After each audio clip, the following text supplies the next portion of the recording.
नमस्कार, सुप्रभात। आज मैं आप लोगों के समक्ष सेमेस्टर 4 के अंतर्गत जो है MJC 6 पेपर लेकर के उपस्थित हुई हूँ। मैं डॉक्टर ज्योति कुमारी, LNT college, BRABU, Bihar university. तो आप लोग LNT कॉलेज में पढ़ रहे हैं। पिछले वीडियो में आपने रस पढ़ा, शब्द शक्ति पढ़ा, काव्य शास्त्र के अंतर्गत और भी कई टॉपिक पढ़ा। तो आज हम आप लोगों के साथ रीति क्या है, रीति के गुण, रीति के दोष, इन सभी टॉपिक पर बात करेंगे। आप लोग जैसा कि जानते हैं, काव्य शास्त्र के अंतर्गत कई आचार्य हुए, मम्मट, वामन, भामा, कुंतक। तो इन सभी ने, किसी ने रस को माना, आचार्य भरत मुनि, उन्होंने रस को काव्य की आत्मा माना। मम्मट ने भी रीति को माना। आनंदवर्धन ने ध्वनि को माना। तो इस तरह हम लोग देखते हैं कि कई आचार्यों ने अपनी अपनी जो धारणाएं हैं व्यक्त की परिभाषा के साथ। अब जानेंगे रीति की परिभाषा क्या है। वास्तव में रीति का अर्थ होता है मार्ग, शैली, ढंग, प्रणाली, पद्धति। सब रीति के ही पर्यायवाची शब्द हैं। तो जब हम किसी लीक के अंतर्गत कार्य करते हैं और जब उसके अंतर्गत कार्य करने में जो कार्य शैली होता है वो एक प्रकार से रीति कहलाती है, जिसको विभिन्न विद्वानों ने अपनी परिभाषा के द्वारा परिभाषित किया है, जिसको हम थोड़ा सा देखते हैं। तो इसमें रीति को हम देख रहे हैं कि रीति जो है विशिष्ट शैली। किसकी विशिष्ट शैली? तो काव्य की विशिष्ट शैली को हम रीति कहते हैं। ये भी परिभाषा है। फिर दूसरी कहा, संस्कृत काव्य शास्त्र में काव्य की आत्मा पर विचार करते हुए रीति संप्रदाय के प्रवर्तक आचार्य वामन ने कहा कि रीति को परिभाषित हमने किया है तो विशिष्ट पद रचना। क्या है? विशिष्ट पद रचना रीति कहलाती है। तो इन्होंने स्पष्ट किया कि वामन के रीति अपने आप में एक स्वतंत्र अवधारणा, यानी स्वतंत्र अवधारणा होते हुए क्या होना चाहिए, उसमें विशेष प्रकार का गुण होना चाहिए। किसी में शब्द का गुण होना चाहिए, किसी में अर्थ का, यानी गुण किसी भी प्रकार से उसमें दोष नहीं होके गुण होना चाहिए। तो वामन ने कहा जो गुण है, विशिष्ट पद रचना गुण से युक्त है, वह रीति है। तो गुण, शब्द और अर्थ की शोभा के कारक क्या है? धर्म है। उक्त सभी बातों का समावेश करते हुए रीति की परिभाषा देते हुए फिर कहते हैं कि रीति संप्रदाय को गुण संप्रदाय भी कहा जाता है, यानी गुण तो होना ही चाहिए। उन्होंने गुण संप्रदाय का नाम भी दिया है। वामन ने गुणों को दो वर्गों में बांटा कि काव्य में एक शब्द गुण होता है, एक अर्थ गुण होना तो चाहिए, यानी अर्थ गुण भी होता है। फिर कहा उन्होंने शब्द गुण उसे कहते हैं जिनकी संख्या 10 होती है, अर्थ गुण में भी संख्या 10 होती है। तो अब अर्थ गुण और शब्द गुण, जिसमें शब्द की क्रमबद्ध संरचना हो, अलंकार युक्त हो, रस युक्त हो, अर्थ में भी उसमें जो है किसी प्रकार की बाधाएं ना हो, अर्थ स्पष्ट होना चाहिए। तीन सभी बातों को उन्होंने माना। अर्थ गुण को शब्द गुण से श्रेष्ठ माना गया। किसमें? रस और अलंकार, ये क्या है? काव्य तत्व हैं। किसका? तो रीति के। फिर कहा वामन के अनुसार रीति के 3 भेद हैं। कौन कौन? तो वैदर्भी रीति, गौड़ी रीति, पंचाली रीति। किसी ने लाटी रीति भी कहा है, जो लाट देश में विशेष प्रकार से आचार्यों ने माना, जिसमें अवंतिका और भोजराज ने माना। अवंतिका के जिन्होंने कहा लाठी रीति होता है। फिर इसके बाद हम लोग ये भी देखेंगे, अब ये जानेंगे गौड़ी रीति में क्या है, वैदर्भी रीति में क्या है और पांचाली रीति में क्या है। तो वैदर्भी रीति में माधुर्य गुण होता है, जिसमें माधुर्य किस बात के लिए? इसको कोयल भी की भाषा भी, कोयल के जैसा रस, यानी जिसमें मिठास हो, श्रृंगार। श्रृंगार के अंतर्गत वियोग श्रृंगार और संयोग श्रृंगार 2 प्रकार के हुए। तो मधुरता होनी चाहिए सुनने में भी और अर्थ के अंतर, शब्द गुण और अर्थ गुण। तो शब्द जो लिखे जाते हैं उसमें भी मधुरता होनी चाहिए और उसके अर्थ में भी होनी चाहिए। तो फिर ये गुण रहेंगे तो इस गुण को क्या माना गया? सर्वश्रेष्ठ माना गया। अब हम लोग आते हैं गौड़ी रीति में।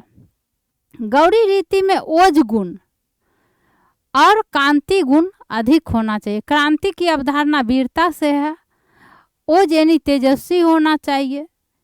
तो इस प्रकार को भी रीति में श्रेष्ठ माना गया है। लेकिन सर्वश्रेष्ठ माना किसको? तो वैदर्भी रीति को। अब हम लोग पांचाली रीति में आते हैं। पांचाली रीति में माधुरी और सकुमारी को 2 गुणों का समावेश माना गया। तो 2 गुणों का समावेश किस में होगा? पांचाली रीति में। पांचाली रीति में और भी कई बातें सामने आई हैं। तो इसमें आनंद वर्धन ने रीति संघटना का नाम दिया, जिसमें संघटना का अर्थ कहा क्रिया सम्यक घटना, यानी किसी भी काम को करने से संबंधित कार्य जब होता है तो उसको क्रिया सम्यक घटना माना है। फिर कहा आनंद वर्धन ने कि संघटना किस पर आधारित होंगी? तो रस पर। रस हम लोग पढ़े ही हैं, वर्तमान में 2 रस जोड़े गए, भक्ति रस, वात्सल्य रस, शांत रस, ये तो पहले से थे। भरत मुनि ने 8 ही रस को माना था। तो ये सभी रस को क्या मानते हैं आनंद वर्धन ने? रीति का एक जो है अंग के रूप में, यानी संघटना रस पर आश्रित हो। फिर कहा राजशेखर ने वचन विन्यास को कर्म की रीति कहा। वचन विन्यास यानी वो जो भी हम लोग अर्थ में, शब्द में, पद में पढ़ेंगे, वो शब्द का अर्थ सभी विन्यास पर आधारित होना चाहिए। आचार्य कुंतक में रीति के लिए मार्ग शब्द का प्रयोग किया। इसके 3 भेद हैं, कुमारी मार्ग, विचित्र मार्ग और मध्य मार्ग। यानी इन तीनों मार्गों पर चलने का उन्होंने अपना मत दिया। आचार्य मम्मट ने रीति को वृत्ति कहते हुए 3 प्रकार की वृत्तियों का उल्लेख किया। आचार्य मम्मट की जो रीति है उन्होंने, आगे हम उसकी परिभाषा को भी जानेंगे, अभी हम रीति की वृत्ति को देखते हैं। उपनागरिक वृत्ति, पुरुषा वृत्ति और कोमला वृत्ति। इन्होंने कहा, मम्मट ने कहा, वृत्ति नियत वर्ण व्यापार है। वर्ण व्यापार जो हम वर्णमाला देखते हैं उनमें कई वर्णों को जो है इन्होंने कहा है कि वो नहीं, इसमें सबसे पहला हमारा रीति है गौरी रीति में, और एक जो है वैदर्भी रीति। वैदर्भी रीति में ट, ठ, ड, ढ वर्ण को का जो है निषेध किया गया है। तो इसमें वर्ण विन्यास से यही तात्पर्य है। फिर कहा अग्नि पुराण कार ने 4 प्रकार की रीतियां मानी हैं, वैदर्भी, गौड़ी, पांचाली और लाटी। लाटी के विषय में मैंने पहले ही कहा है कि लाट देश में जो है इसकी भाषा को मान्यता मिला। फिर रीति का प्रादुर्भाव ही हुआ। बाद में भोज ने मालवी और अवंतिका के नाम 2 अन्य रीतियों का भी आविष्कार किया था। तो हम देखते हैं कि उसने काव्य में गुणों के अलंकारों को अधिक महत्व दिया।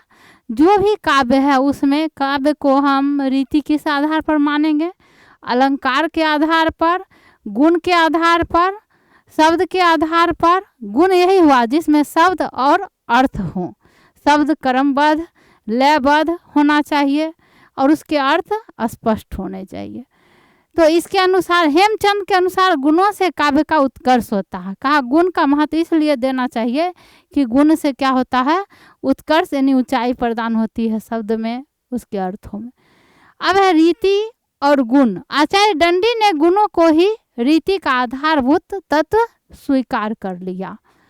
तो इस बात को हम देखेंगे कि उन्होंने क्या किया स्वीकार। तो दंडी ने 10 काव्य गुण का उल्लेख किया है। वह श्लेष, प्रसाद, समता, माधुर्य, सुकुमारता, अर्थ व्यक्ति, उदारता, ओज, कांति, समाधि। इन सभी गुणों को उन्होंने कहा जिसमें है वह क्या है, रीति है। काव्य गुण होने चाहिए। इन सारे गुणों में 3 गुण प्रधान माने गए, ओज गुण, माधुर्य गुण और प्रसाद गुण। अब हम वैदर्भी रीति के अंतर्गत ये जानेंगे कि किसको जो है किस वर्ण को माना है, किस वर्ण को नहीं माना है। वैदर्भी रीति का मूल आधार क्या है, माधुर्य गुण होना चाहिए, यानी उसमें कोयल की जैसी आवाज़ है, यानी रस होना चाहिए, यानी मिठास होनी चाहिए। तो इसमें कहा गया कि सुकुमार वर्ण योजना भी रहती है कि वर्ण जो है वह सुकुमार होना चाहिए। सुकुमार ये ट ठ ड ढ वर्ण को कठोर वर्ण माना जाता है, इसलिए इसका प्रयोग इसमें नहीं होता है। यह रीति श्रृंगार, करुण आदि कोयल रसों के लिए उपयुक्त मानी गई है। इसमें शब्द योजना समास रहित होती है, जैसे कंकन किंकनी नुपुर धुनी सुनी कहत लखन सन राम हृदय गुनी। कंकन का अर्थ होता है कि हाथ में पहनने वाला कंगन, और किंकनी जो उसमें घुंघरू लगे होते हैं। एक नुपुर कहा जाता है पाँव में पहनने वाला पायल को, उसमें भी ध्वनि निकलती है, छोटे छोटे घुंघरू होते हैं जो मीठा होता है। तो इस प्रकार की ध्वनि हाथ के कंगनों से निकलती है, वैसी ध्वनि होनी चाहिए।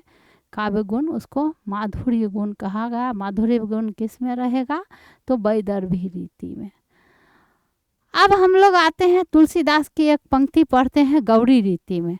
तो गौरी रीति ओज एवं कांति गुणों से संपन्न होती है, जहाँ चमक हो, ओज यानी वीरता का प्रदर्शन हो।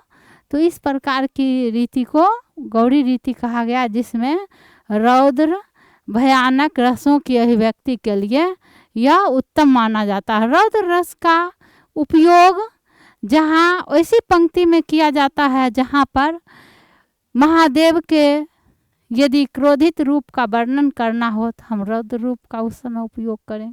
तो इस प्रकार उस जगह पर भयानक रस का उपयोग हो, वहाँ इसके लिए हम प्रयोग करेंगे। तो इसमें भाषा समासिक होती है, यानी समास वाला, और कठोर वर्णों की योजना की जाती है। यथा जैसे नहीं है, री है इसका। राक्षस विरुद्ध प्रत्युह क्रुद्ध कपि विषम हुई, बिच्छुरित वही राजीव नयन हत लक्ष्यवान। ये निराला की पंक्ति है। निराला ने ओज गुण प्रधान यहाँ रौद्र रूप का जो है वर्णन किया है, भयानक है यहाँ पर दृश्य। तो अब हम आते हैं पांचाली रीति में। इस रीति में माधुर्य एवं सौकुमार्य गुणों का विधान किया जाता है। हम लोग शुरू से ही बोले माधुर्य रीति जो होता है उसमें कुमारी होता है, मधुरता होती है। तो मध्यम स्तर की जो है छोटे छोटे समासों वाली भाषा रहती है और मध्यम स्तर की रीति मानी जाती है। तो इसका है विजन वन बल्लारी पर सोती थी सुहाग भरी स्नेह स्वप्न मग्न, अमल कोमल तरुणी जूही की कली। तो 1916 में जूही की कली जब मुक्तक छंद में आई निराला की, तो उस समय की ये पंक्ति है, इन्होंने लिखा है। यहाँ पर हम देख रहे हैं पांचाली रीति है, इसमें भी माधुर्य है, सौकुमारिता है, ये मध्यम रीति का माना जाता है। अब हम थोड़ा सा वामन पर आते हैं। वामन के उपरांत रीति संप्रदाय नाम मात्र को रह गया। शरीर को महत्व देकर आत्मा को महत्व देने वाले रीति संप्रदाय का ह्रास वामन के उपरांत इसी कमजोरी के कारण हो गया। तो अब हम आते हैं थोड़ा सा दोष पर। हम लोग गुण देख लिए, अब क्या दोष होना चाहिए, क्या दोष नहीं होना चाहिए, इन सारी बातों को हम देखेंगे। आचार्य मम्मट ने कहा है काव्य में कि अपनी काव्य भाषा परिभाषा में दोषहीनता को काव्य का एक लक्षण मानते हुए उन्होंने लिखा, तद दोषौ शब्दार्थ सगुना बलं कीर्ति पुनः क्वापी। अर्थात वैसे को हम कहेंगे जिसमें जिस शब्द में क्या होना चाहिए, दोष रहित होना चाहिए और अलंकार और रस की प्रधानता होनी चाहिए। चाहे थोड़ा सा कभी अलंकार रहित भी है, नहीं भी है, फिर भी उसमें किसी प्रकार का दोष नहीं होना चाहिए। तो ऐसे को इन्होंने कहा, दोषों से तात्पर्य दोषहीनता से है। काव्य शब्दार्थ जो दोषहीन और गुण युक्त होना चाहिए, और कभी कभी अलंकार रहित। ऐसा नहीं कि अलंकार होना ही, अलंकार कभी कभी नहीं भी वैसी परिभाषाओं में है, फिर भी वह हम उसको जो है क्या काव्य मानेंगे, लेकिन काव्य में दोष नहीं होना चाहिए। तो काव्य आस्वाद में बाधक उद्वेगजनक तत्व काव्य दोष कहलाते हैं। काव्य में जो परिभाषाओं के अंतर्गत जो भाव निकल के आते हैं उसमें क्या होना चाहिए, उद्वेगजनक तत्व काव्य दोष कहलाते हैं। उद्वेगजनको दोष अर्थात ये दोष काव्य के मुख्य अर्थ की प्रतीति में बाधा पहुंचाते हैं। दोष शब्द, अर्थ और रस इन तीनों के सौंदर्य में व्याघात उत्पन्न करता है, यानी उसमें व्यवधान उत्पन्न करता है, वह क्या कहलाता है, दोष कहलाता है। काव्य के 3 दोष हैं, शब्द दोष, अर्थ दोष, रस दोष। शब्द दोष, अर्थ दोष, रस दोष, इसमें आचार्य विश्वनाथ के अनुसार रस के अपकर्षक दोष होते हैं। काव्य दोषों से काव्य का माधुर्य एवं सौंदर्य नष्ट होता है। काव्य में जो मधुरताएं होती हैं वो नष्ट हो जाती हैं और सौंदर्य भी नष्ट हो जाता है। काव्यानंद में व्याघात पहुंचता है, यानी काव्य में जो आनंद हम लोगों को उत्पन्न होता है, अगर काव्य में दोष है तो वहाँ व्याघात पहुंचता है। अब कहा गया इसलिए दोषहीन काव्य को उत्तम काव्य माना जाता है, यानी जिसमें दोष नहीं है उसको काव्य का दोष माना जाता है। काव्य में दोष नहीं है उसको काव्य उत्तम काव्य माना जाता है, और जिस काव्य में दोष है वह उत्तम काव्य नहीं है। तो अब हम लोगों ने रीति को यहाँ पढ़ लिया है, बाकी बच्चे टॉपिक लेकर हम लोग फिर उपस्थित होंगे। तो हम लोगों ने देखा कि दंडी के ने क्या माना। हम लोग जानते हैं कि कई महाविद्वानों ने कई प्रकार के परिभाषाएं दिए। तो धन्यवाद, अगले वीडियो में फिर उपस्थित होंगे।